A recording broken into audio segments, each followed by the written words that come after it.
وعلى آله وصحبه أجمعين، أما بعد. فأعوذ بالله من الشيطان الرجيم. بسم الله الرحمن الرحيم. لقد من الله على المؤمنين إذ بعث فيهم رسولا من أنفسهم يتلو عليهم آياته ويزكيهم ويعلمهم الكتاب والحكمة وإن كانوا من قبل لفي ضلال مبين. صدق الله العظيم. وقال رسول الله صلى الله عليه وسلم: إنما بعثت لأتمم مكارم الأخلاق أو كما قال عليه الصلاة والسلام.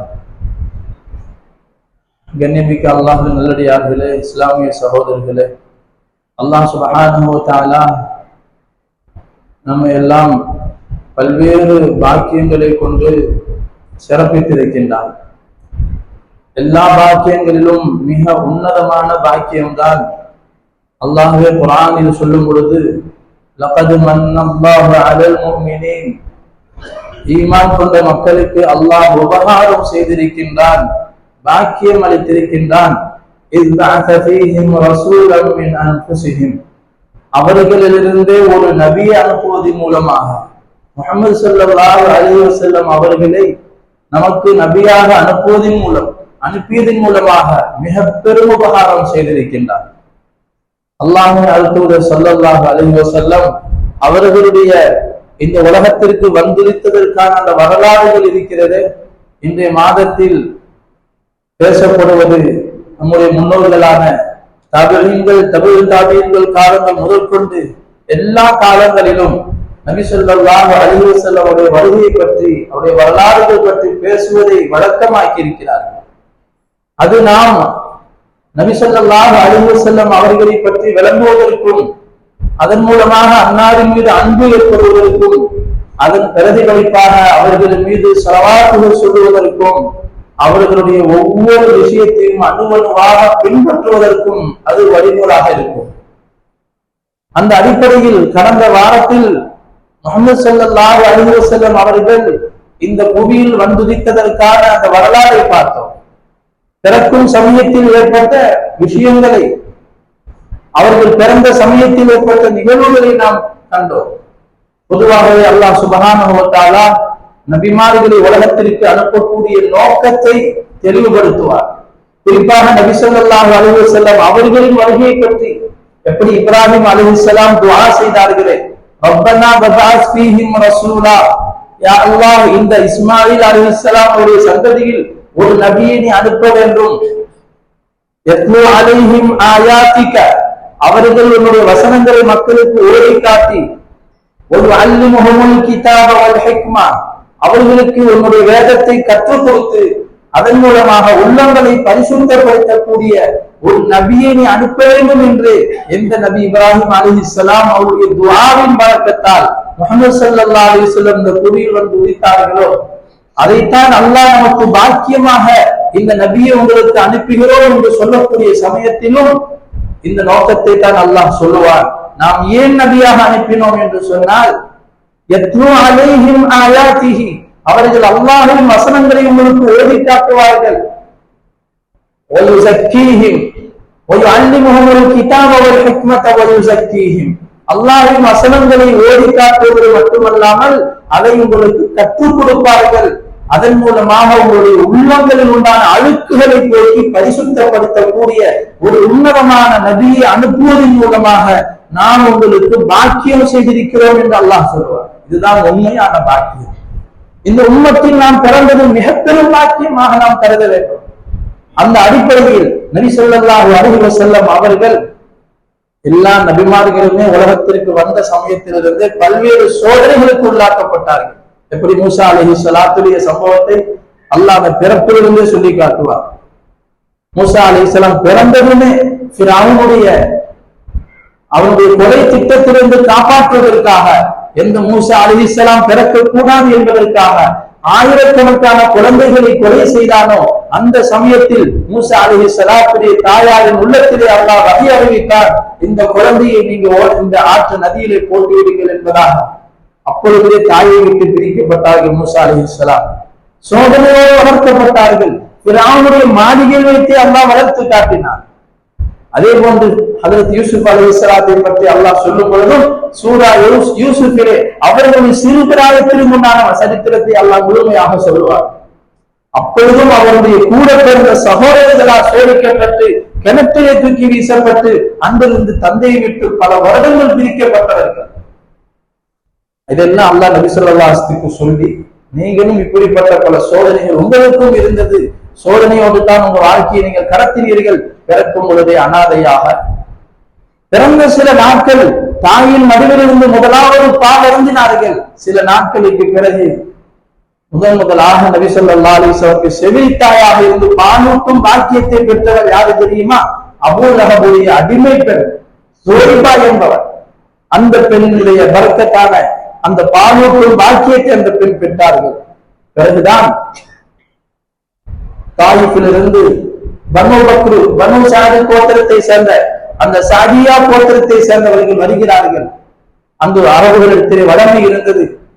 நகரத்தில் உண்டான குழந்தைகளை எல்லாம் கிராமத்தில் உண்டான செவில் தாய்மார்களிடத்தில் பாலூட்டி வளர்த்தினால் வளர்க்கும்படிய நாம் ஆணையிட்டால் அந்த சூழலில் வளர்ந்தார்களானால் குழந்தைகள் தினகாத்திரமாக இருப்பார்கள், நல்ல புத்திசாலியாக இருப்பார்கள், குறிப்பாக பேச்சுத்திறன் தெளிவாக இருக்கும், அரபு மொழியிலே சிறந்த அரபு மொழியிலே பேசுவதற்கு அது இலகுவாக இருக்கும் என்பதற்காக கிராமப்புறத்திலே வளர்த்து அனுப்புவார்கள் கூலிக்காக.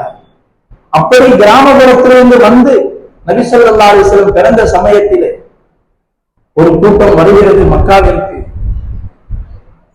செல்வந்தர்கள் வீட்டு குழந்தைகளாக இருந்தால் அவர்கள் எடுத்து நாம் வளர்த்து கொடுத்தால் நிறைய செல்வம் சொத்துக்கள் கிடைக்கும் என்பதற்காக எல்லா குழந்தைகளும் அழைத்து செல்லப்படுகிறார்கள் மக்காவிலிருந்து. நபி ஸல்லல்லாஹு அலைஹி வஸல்லம் அவர்களும் காட்டப்பட்டார்கள். இவர்களும் எடுத்து செல்வதற்காக அவர்களிடம் சமர்ப்பிக்கப்பட்டது. ஆனால் இவர்கள் இன்னஹு யதீம், தந்தை இல்லாத ஒரு அனாதை, இதை நாம் எடுத்துச் செல்வதால் நமக்கு என்ன பெரிதாக கிடைக்கும் என்பதாக கருதி அந்த அனாதை என்றதன் காரணமாக முஹம்மது ஸல்லல்லாஹு அலைஹி வஸல்லம் எடுத்துக்கொள்ள யாரும் தயாராக இல்லை. அந்த கூட்டத்திலிருந்து வந்த ஹலீமத்து ஸஅதியா ரலியல்லாஹு அன்ஹா அவர்களும் குழந்தையை தேடுகிறார்கள். எல்லாரும் குழந்தைகளை எடுத்து விட்டார்கள். அந்த சமயத்தில் வேறு குழந்தைகள் இல்லை. வெறுங்கையாக நாம் திரும்புவதை விட கணவரிடத்திலே ஆலோசனை செய்தார்கள். நாம் வெறுங்கையாக போவதை விட இந்த அனாதையான குழந்தையை நாம் எடுத்து செல்வோம், அல்லாஹ் இதிலும் ஏதாவது பரக்கத் செய்யலாம் என்ற நியத்திலே அந்த பெண்மணி எடுக்கிறார்கள். அவர்களே சொல்வார்கள், எத்தீம் நமக்கு வெறுங்கையாக போகக்கூடாது என்பதற்காகத்தான் இவர்களை நான் எடுத்தேன். அவர்களிடம் அப்பொழுது ஒரு குழந்தை அப்துல்லா என்ற குழந்தை பால் குடித்துக் கொண்டிருந்தது. நபி ஸல்லல்லாஹு அலைஹி வஸல்லம் வந்து பால்குடி சகோதரர் ஹலீமத்து ஸஅதியாவுடைய மகன் அப்துல்லா. அந்த குழந்தைக்கும் மடுவிலே பால் இல்லாத நிலைமை, மிகவும் வறட்சியான காலம். தாயிஃபிலும் மக்கள் வறட்சியில் வாழ்கிறார்கள். குறிப்பாக ஹலீமா அவருடைய வாகனம், அவர்கள் எந்த வாகனத்தில் வந்தார்களோ அந்த ஒட்டகம் அது மிகவும் பலகீனமான நிலையில் வயது முதிர்ந்த ஒட்டகமாக இருந்தது. இரவு தூக்கம் இல்லாமல் அவர்களுடைய குழந்தை அழுது கொண்டே இருந்தது. எப்பொழுது நபி ஸல்லல்லாஹு அலைஹி வஸல்லம் அவர்களை கையில் எடுத்தார்களோ அப்பொழுதே அல்லாஹ் பரக்கத்தை கொடுக்க ஆரம்பித்தார். ஹலீமா ரலியல்லாஹு தஆலா அன்ஹா அவர்களே இந்த சம்பவத்தை சொல்லுவார்கள். நான் எப்பொழுது அவர்களை எடுத்து மடியிலே பால் ஊட்ட கொடுத்தேனோ அவர்கள் அதில் நன்றாக பால் அருந்தினார்கள். அதன் பிறகு என்னுடைய குழந்தைக்கு நான் பால் ஊட்டினேன். அந்த என்னுடைய மகனும் அன்றுதான் நல்ல முறையில் பால் குடித்து அன்று இரவு நாங்கள் சுகமாக தூங்கினோம். அதற்கு முன்பு இது போன்ற தூக்கத்தை நாங்கள் அனுபவிக்கவில்லை. குழந்தையை எடுத்துக்கொண்டு நாங்கள் வாகனத்திலே செல்கிறோம். எங்களோடு வந்தவர்கள் எல்லாம் முன்னேறி சென்று கொண்டிருந்தார்கள். நான் என்னுடைய வாகனம் எப்பொழுதுமே தாமதமாகத்தான் வந்து கொண்டிருந்தது. ஊருக்கு வரும்பொழுது, மக்காவிற்கு வரக்கூடிய சமயத்தில் கூட இருந்தவர்கள் எல்லாம் சொல்வார்கள், உன்னுடைய வாகனத்தின் காரணமாக எங்களுடைய பிரயாணம் தாமதமாகிறது, ஏன் இவ்வளவு பலகீனமான வாகனத்தை ஏற்றிருக்கிறார் என்றெல்லாம் என்னை படித்தார்கள். ஆனால் திரும்பி போகக்கூடிய சமயத்திலே எவ்வளவு சுறுசுறுப்பையும் தெம்பையும் அல்லாஹ் வழங்கினார் என்று சொன்னால், நான் அவர்களை விட முந்தி சென்று கொண்டிருக்கிறேன். இதை பார்த்து என்னை அழைத்து கூப்பிட்டார்கள், யா ஹலீமா, இது என்னது, இது உன்னுடைய வாகனம் தானா என்று. நாம் என்று சொன்னார்கள். அதே ஒட்டகம் தான், அதே வாகனம் தான் என்று சொன்னார்கள். அவர்கள் அனுபவித்த அனைத்து பரக்கத்துகளையும் சொல்லி காட்டுகிறார்கள். நபி ஸல்லல்லாஹு அலைஹி வஸல்லம் அவர்கள் எடுத்துக்கொண்டு நான் என்னுடைய ஊருக்கு நான் சென்றேன். மக்களோடு வாழக்கூடிய சமயத்திலே எங்கள் வீட்டில் இருந்த ஆடுகள் எல்லாம் அதற்கு முன்பாக மதுவிலே பால் இல்லாத நிலை இருந்தது. ஆனால் நபி ஸல்லல்லாஹு அலைஹி வஸல்லம் எப்பொழுது வீட்டுக்கு கொண்டு வரப்பட்டார்களோ எங்கள் வீட்டில் பரக்கத்தை நான் பார்த்தேன். அந்த ஆடுகள் எல்லாம் ஆடுவின் மடுகளில் பால்கள் நிரம்பி சுரந்திருந்தது. இதை பார்த்து அக்கம் பக்கத்தில் உள்ளவர்கள் எல்லாம் சொல்லுவார்கள், ஹலீமாவின் ஆடு எங்கு மேய்கிறதோ அந்த இடத்தில் நம்ம வீட்டு ஆடுகளை மேய்ச்சலுக்கு அனுப்புங்கள். ஆனால் அதையெல்லாம் மேய்ச்சலுக்கு அனுப்பி பார்க்கும், அங்கெல்லாம் அந்த பரக்கத்து இல்லாத நிலை. ஹலீமா ரலியல்லாஹு தஆலா வீட்டில் பரக்கத்தை கண்டுவிட்டு எல்லோரும் சொன்னார்கள், அந்த யத்தீமான அந்த குழந்தையிடம் தான் ஏதோ பரக்கத்து இருக்கிறது என்பதாக புரிந்து கொண்டார்கள். 2 வருடம் பாலூட்டி வளர்க்கப்பட்டார்கள். 2 வருடம் தான் ஒப்பந்தம் செய்யப்பட்டது. ஆனால் ஹலீமா ரலியல்லாஹு தஆலா அவர்களுக்கு இதை திருப்பி ஒப்படைக்க மனம் இல்லை. இருந்தாலும் ஒப்பந்தத்தின்படி மக்காவிற்கு செல்கிறார்கள். ஆமீனா அவர்களிடத்திலே சென்று இந்த குழந்தையை ஒப்படைக்கிறார்கள். மனமில்லாமல் ஒப்படைத்து விட்டு பேசி பார்த்தார்கள்.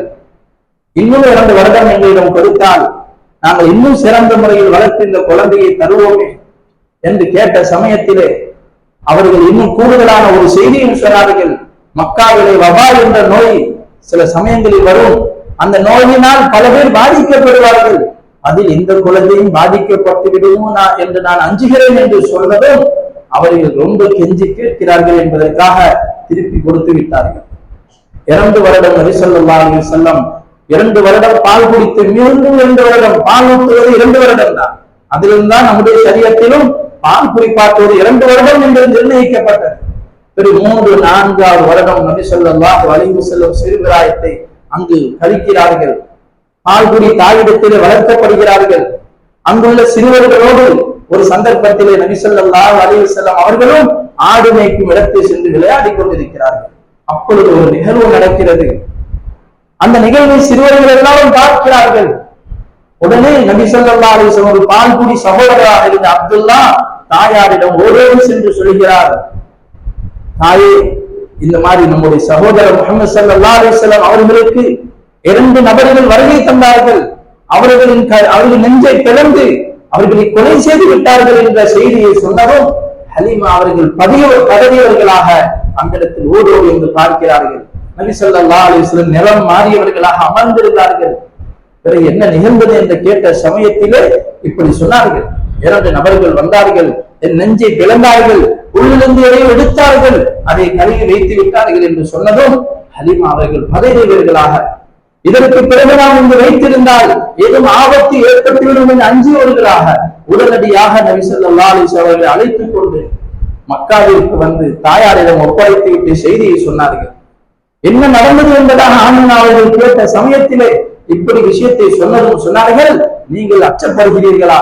இவர்களுக்கு ஏதும் நடந்துவிடும், ஏதாவது ஷைத்தானின் மூலமாக தாக்குதல் ஏற்பட்டு நீங்கள் அஞ்சுகிறீர்களா? ஒருபோதும் கிடையாது. இவர்களுக்கு ஷைத்தானுக்கான எந்த வழியும் கிடையாது. ஏனென்று சொன்னால் இவர்களை சுமந்த சமயத்திலும் இவர்களை பெற்றெடுத்த அந்த சமயத்திலும் நான் பல அற்புதங்களை பார்த்தவள், இவர்களுக்கு ஒரு பெரிய எதிர்காலம் இருக்கிறது என்பதாக அந்த தாயார் ஹலீமா அவர்களிடம் சொல்லி, நீங்கள் தைரியமாக திரும்பி செல்லலாம், நிம்மதியாக செல்லுங்கள் என்று சொல்லி அனுப்பிவிட்டார்கள். பிறகு அசலான தாயாரிடத்தில் ஒப்படைக்கப்படுகிறார்கள். எவ்வளவு கஷ்டம்! தாயை விட்டு குழந்தை பருவத்துல போனாங்கன்னு தெரியாது. இப்ப 4 வயது அந்த தாயிட்ட இருந்துட்டு அந்த பால்குடி தாயெல்லாம் தாய் என்று பார்த்தவர்கள் இப்படி அசலான தாயை பார்த்த சந்தோஷத்தில் அதை மறப்பதற்கும் காலம் கடக்கலாம். இங்கு நபி ஸல்லல்லாஹு அலைஹி வஸல்லம் தாயாரிடம் சரியாக 2 வருடம் தான் இருந்தார்கள். பிறகு அந்த தாயார் நினைத்தார்கள், நம்முடைய கணவர் முஹம்மது ஸல்லல்லாஹு அலைஹி வஸல்லம் தந்தையாகிய அப்துல்லா அவர்கள் மதீனாவில் அடக்கம் செய்யப்பட்டிருக்கிறார்கள். காரணம், வியாபார நிமித்தமாக சென்றவர்கள் அங்கு அவர்கள் நோய்வாய்ப்பட்டு இறந்து விட்டதனால் அங்கு அடக்கம் செய்யப்பட்டிருந்தார்கள். ஆமினா அவர்கள் யோசித்தார்கள், தன்னுடைய மகன் முஹம்மது ஸல்லல்லாஹு அலைஹி வஸல்லம் அவர்களுக்கு தங்களுடைய தாயாரின் ஊரை, ஆமினா அவர்களுக்கு ஊரும் மதீனாதான், நம்முடைய சொந்த ஊருக்கு அழைத்து சென்று தாய் சொந்தங்களை அவர்களுக்கு அறிமுகம் செய்ய வேண்டும் என்பதற்காகவும் அவர்களுடைய தந்தை அப்துல்லா அவர்களுடைய கபரை காட்ட வேண்டும் என்பதற்காகவும் ஆமினா அவர்கள் நபி ஸல்லல்லாஹு அலைஹி வஸல்லம் அழைத்துக் கொண்டு மதீனாவிற்கு சென்றார்கள். மதீனாவிலே சில நாட்கள் தங்கிவிட்டு திரும்பி வரக்கூடிய சமயத்தில் அபுவா என்ற இடம் வருகிறது. ஆமினா அவர்கள் அங்கு நோய்வாய்ப்பட்டு இறந்து விடுகிறார்கள். வரக்கூடிய சமயத்தில் அவர்களோடு இருந்தவர்கள் ஆமினா அவர்கள் அவர்களுடைய அடிமை பெண். உம்மு ஐமன் ரலியல்லாஹு அன்ஹா அவர்கள் கூட இருந்தார்கள். முஹம்மது ஸல்லல்லாஹு அலைஹி வஸல்லம் 6 வயது நிரம்பிய சிறுவராக இருக்கிற நிலைமையில் தங்களுடைய தாயாரை கண்முன்னே இழக்கிறார்கள். அங்கேயே அடக்கம் செய்யப்படுகிறது. கண்ணுக்கு முன்னால் தாயை அடக்கம் செய்யும் காட்சியை பார்க்கிறார்கள் நபி ஸல்லல்லாஹு அலைஹி வஸல்லம். அடக்கப்பட்ட பிறகு நபி ஸல்லல்லாஹு அலைஹி வஸல்லம் அழுகிறார்கள், தேம்பி தேம்பி அழுகிறார்கள். அங்கிருந்து எப்படி வேறுபட்டு ஊருக்கு செல்வது? நமக்காக ஊர்ல கபிரிஸ்தான் இருக்குது, நினைச்ச நேரம் போய் பார்த்துக் கொள்ளலாம், சலாம் சொல்லலாம், ஜியாரத் செய்யலாம். மக்காவிற்கும் மதீனாவிற்கும் இடையில் 250 கிலோமீட்டர் தூரத்தில் இருக்கிறது. தனிமையாக வந்திருக்கிறார்கள். உம்மு ஐமன் அவர்கள் அழைத்துக் கொண்டு நபி ஸல்லல்லாஹு அலைஹி வஸல்லம் அவர்களை இந்த சோக சம்பவத்துடன் மக்காவிற்கு வந்து அவர்களுடைய பாட்டனாரிடத்தில் ஒப்படைக்கிறார்கள். அப்துல் முத்தலிப் அவர்கள் தான் அவர்கள் நபி ஸல்லல்லாஹு அலைஹி வஸல்லம் அவர்களை பிறந்ததிலே காபாவிற்கு சென்று பெயர் வைத்தவர்கள் அவர்கள் தான். அவர்கள் இந்த நிலையில் இன்னும் பெரிய ஒரு சோதனையோடு தன்னுடைய பேரரை பார்த்து இறக்கவும் அன்பும் கூடுகிறது. நபி ஸல்லல்லாஹு அலைஹி வஸல்லம் அவர்களை மிகவும் கண்ணியமாக கவனிக்கிறார்கள். எந்த அளவிற்கு என்று சொன்னால், அப்துல் முத்தலிப் மக்காவின் தலைவராக இருக்கிறார்கள், காபாவின் நிர்வாக பொறுப்பில் இருக்கிறார்கள். அவர்களுக்கு 10 ஆண் பிள்ளைகள் இருக்கிறார்கள். அவர்கள் ஒருவர்தான் அப்துல்லா, அவர்கள் இறந்து விட்டார்கள். மற்ற சகோதரர் மற்ற பிள்ளைகளும் இருக்கிறார்கள். எப்பொழுது இவர் காபாவிற்கு வந்தாலும் அப்துல் முத்தலிப் அவர்களுக்கென்று அந்த திண்ணையிலே அவர்களுக்கு விருப்பு விதிக்கப்பட்டிருக்கும். அந்த சபையில் முக்கியஸ்தர்கள் அமர்வார்கள். குறிப்பாக அவருடைய பிள்ளைகள் எல்லாம் அமர்வார்கள். நபி ஸல்லல்லாஹு அலைஹி வஸல்லம் 7-8 வயது சிறுவர்களாக இருக்கிற நிலையில் அவர்களுடைய அப்பா அப்துல் முத்தலிப் அமரக்கூடிய இடத்திலே நபி ஸல்லல்லாஹு அலைஹி வஸல்லம் சில சமயம் வந்து அமர்வார்கள், விளையாடுவார்கள். இதை பார்த்த ஹம்சா, அப்பாஸ் போன்ற அவருடைய சாச்சாமார்கள் எல்லாம் கண்டிப்பார்கள். அப்பா உட்கார்ற இடம் இந்த இடத்தில் விளையாடக்கூடாது என்பதாக சொல்லுவார்கள். ஒரு நாள் இப்படி தடுப்பதை பார்த்த அப்துல் முத்தலிப் அவர்கள் தன்னுடைய மகன்களுக்கு சொன்னார்கள், இவர்களை எதுவும் தடுக்காதீர்கள், எதுவும் சொல்லாதீர்கள், அவர் எங்க வேண்டுமானாலும் உட்காரட்டும் என்பதாக சொல்லிவிட்டு சொன்னார்கள், இந்த என்னுடைய மகனுக்கு மிகப்பெரிய ஒரு எதிர்காலம் இருக்கிறது என்பதாக அவரும் அங்கு சொன்னார். நபி ஸல்லல்லாஹு அலைஹி வஸல்லம் அவர்கள் விளையாடுவதையும் அவர்கள் உட்கார்ந்து அவர்கள் அசையக்கூடிய அசைவுகளை பார்த்து கூட அந்த அப்பா அவர்கள் ரசிப்பவர்களாக இருந்தார்கள்.